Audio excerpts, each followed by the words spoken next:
ever wondered how we can deal with some of the hurts and disappointments that we have in our relationships? Some of which we deal with instantly, and others of which kind of collect and build up. How can we deal with some of those things? Guy and Tania here, G&T, and this is the next in our series, How We Can Build Bridges and Not Barriers. And in this session, we're going to be looking at how we can forgive each other for things that we may have caused them short-term or long-term. And so this week's story, I was travelling, doing some business in Modena, took some customers out for lunch to a very nice restaurant, paid for lunch on the company, and the customer, as a thank you, gave me and my colleagues a tiny vial of balsamic vinegar. You probably know Modena is the home of balsamic, and this was absolutely exquisite. And so I brought it home, very proud, and just really enjoyed this. People would come around and Tania would joke about my balsamic vinegar. Anyway, I really enjoyed it. And this went on for some time.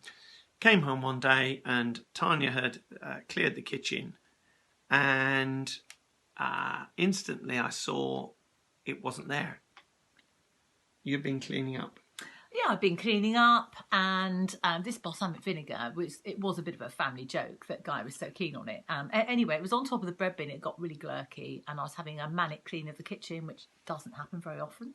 And got to the balsamic vinegar and thought, oh look, this has gone disgusting. It's glurky. It's sort of stuck to the bread bin.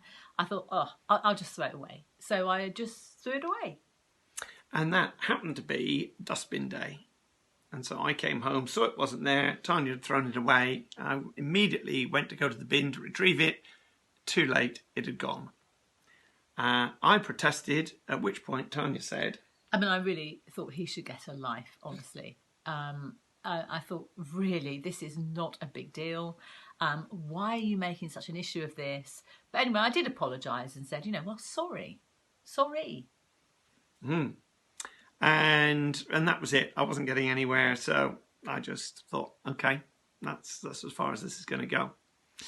So fast forward several months, and we were doing one of the first marriage courses at HTB with Nikki and Scylla, and on the exercise they said, write down ways in which you have hurt your partner or your partner may have hurt you.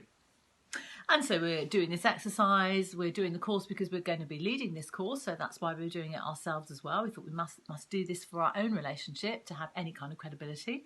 So Guy hands me his list of ways that I have unintentionally or intentionally hurt him. Top of his list is the incident with the balsamic vinegar. I couldn't believe it. I thought, really? You're bringing this tiny, insignificant issue up?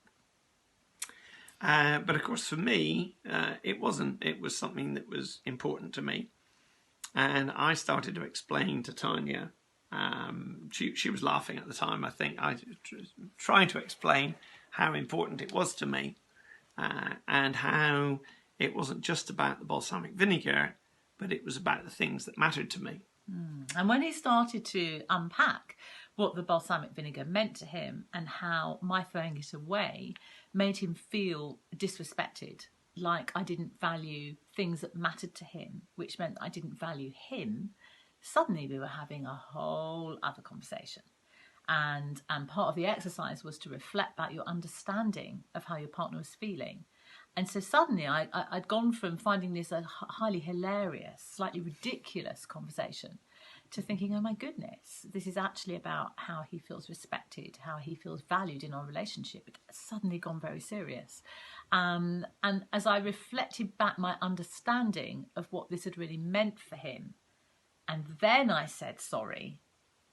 Then that was completely different from the first time round when she'd sort of said sorry.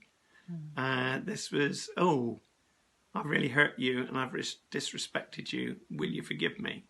And it was easy then to forgive Tania.